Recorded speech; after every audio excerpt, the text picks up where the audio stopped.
Hey guys, this is Rich from Bacon Ice Cream Productions. The stuff you're about to see is part of our ongoing coverage of DexCon 13 happening right now at the Morristown Hyatt in Morristown, New Jersey. So check it out and enjoy.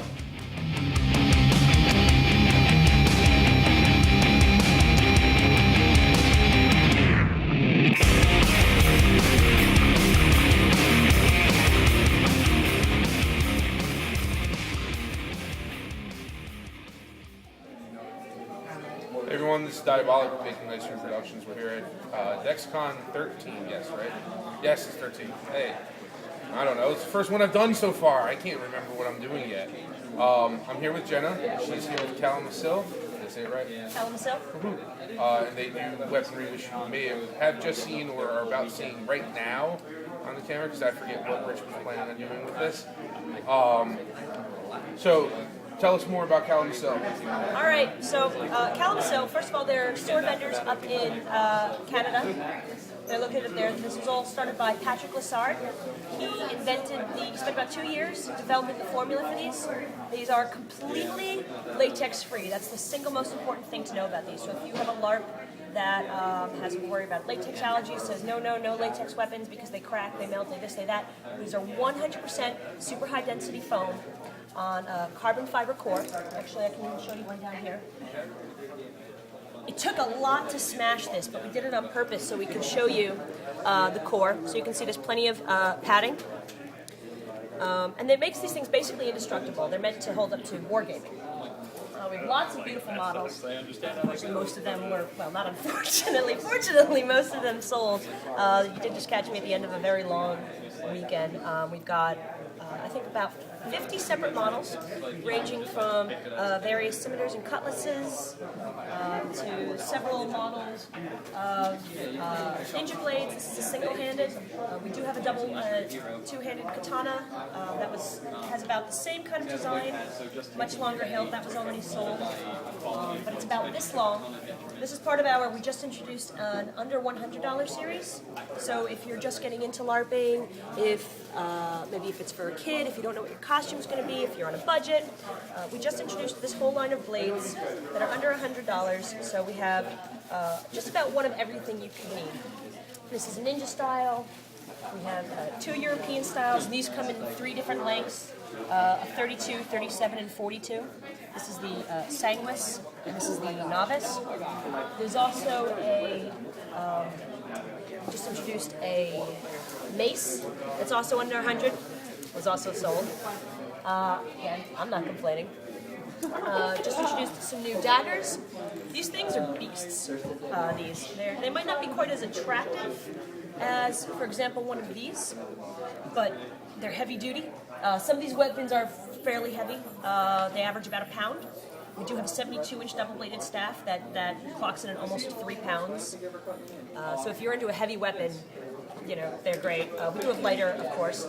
This one, for example, is very popular with people who like to move quick, with girls. It matches a lot of costumes. It's a good quick length. Plenty of blunt weaponry. Oh, he picks his favorite. This is one of the new, we just introduced a whole bunch of new weapons. This is our Scottish Claymore. This is the 48-inch, but it also comes in 58. So if you think I'm about 5'3", I'd say about this height. I have a friend who's 7 feet tall who wants the 58-inch. Can you get that mental image? The guy looks like Fezzik. A couple more. This is an entirely new blade type we just introduced. It's an old sword. Well, it's an old model of sword, but with a new blade. So we've started to begin to actually taper these all the way up. Toss in these blood grooves. As you can see, we do get very intricate with some of these. We like to do replicas of real weapons. And all of these are of that super high density foam. In fact, let me show you a little example. These are Tarkassus sabers. We don't make this length anymore. This is a 28. I've still got this. And you can see these things have been beaten into the ground and are, still ticking basically. But for an example of durability, these things they last. This is my personal set. I also have one of our most popular swords. It's my favorite. This is the Captain Deep. Anytime somebody tells me that they are interested in a rapier, we don't have a true rapier, but this is long enough and heavy enough that functionally it gets the job done. I've had this for 3 years. You can see these 2 puncture marks where somebody actually like stabbed it with a knife. But beyond that, you can see no nicks, no cracks, no tears. It's still squishy. The tip isn't bent, despite the fact that the core only comes to about here, and despite the fact that this has been dragging on the ground for 3 years because I'm really far too short to be using a 37-inch blade. It's in good working order. And this is, of course, one of the older models that didn't get as soft, that doesn't fade as nicely as these, and it's still, like, just doing fabulously. I don't really know what else I could tell you about these things. Obviously, we've got several blunts, flails, hammers. I just sold a mace, unfortunately. I would have loved to have shown you guys. Yeah, not unfortunately. I'm having to have sold it. Throwing daggers, these are great for kids. They're legal in just about any LARP that will allow Calimacil. There are no cores. Same for the shuriken. We've got 8-point and quads, and they fly really beautifully, as you can see. Brendan, heads up.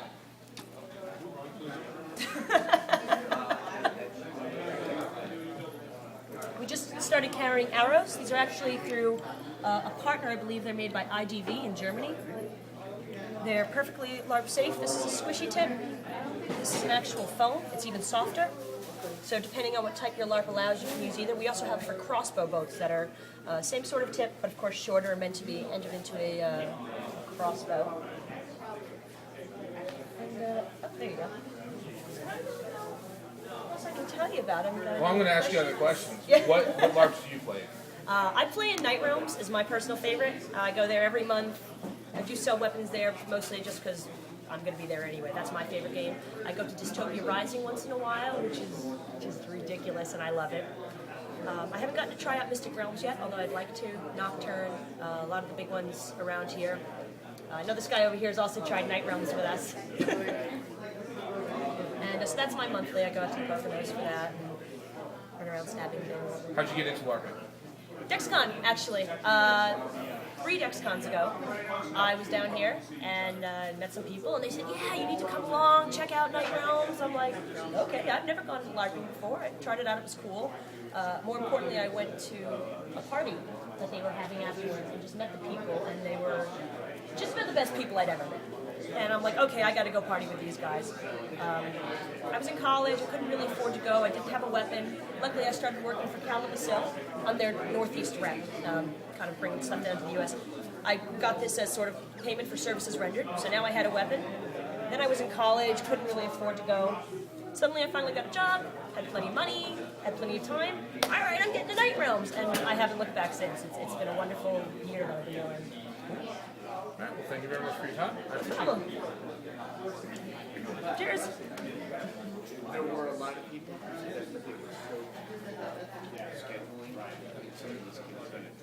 All right, so we've been offered a demonstration of the Calimacil with Frank and Jenna. Frank also has a Boffin weapon that, did you make it, Frank? All right, so they're going to fight for us and for a little demonstration. So, fight!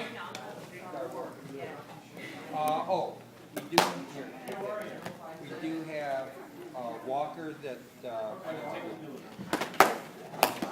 Jedi where they're walking through the forest. Yeah. We have one that's about this big. Okay. If you'd like that. So I'm not trying to 7 years. Well, we do have that, and we have a couple of other things.